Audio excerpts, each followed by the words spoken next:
सांगलीत भल्या पहाटे शेतात असं काही, पोलिसही धक्क्यात, शेतात दिसलं असं, हे इथे आलंच कसं? शेताच्या मधोमध शेतकऱ्याच्या घरात इतक्या रात्री कुणालाही न कळता हे सगळं घडलं तरी कसं?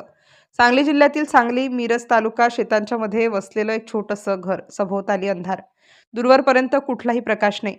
दिवसा मेहनत, रात्री शांत झोप, हे शेतकऱ्यांचं घर.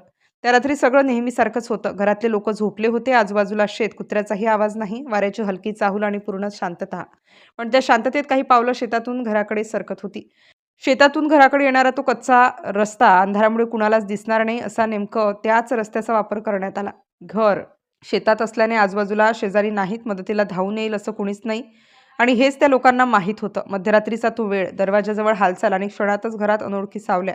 झोपेत असतानाच घरातले लोक दचकून जागे झाले. काय घडतंय हे समजायच्या आत समोर धाक होता.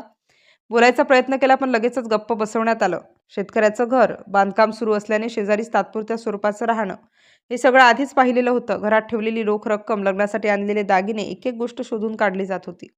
आत 2 जण, बाहेर शेतात 2 जण पहारा देत. कोणी येतोय का याची सतत नजर. आरडाओरडा झाला तर त्या शेतातून आवाज बाहेर जाणार नव्हता आणि हेच त्यांना हवं होतं. काही मिनिटात घरातली 2 लाखांची रोकड आणि 15 तोळ्यांची सोन्याची दागिने हातात आले. जाता जाता थोडा प्रतिकार झाला. त्यात घरातील एका महिलेला किरकोळ दुखापतही झाली. आणि मग ते शेतातूनच अंधारात नाहीसे झाले. पहाट झाली. शेतात कामासाठी उठलेले लोक, घरातून आलेली बातमी आणि संपूर्ण परिसर हादरला. शेताच्या मधोमध असलेलं घर, इथे असं काही घडेल याची कल्पना कुणालाच नव्हती.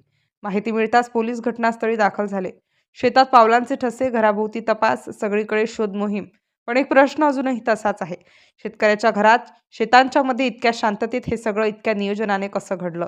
आणि त्याच उत्तराच्या शोधात तपास अजूनही सुरूच आहे.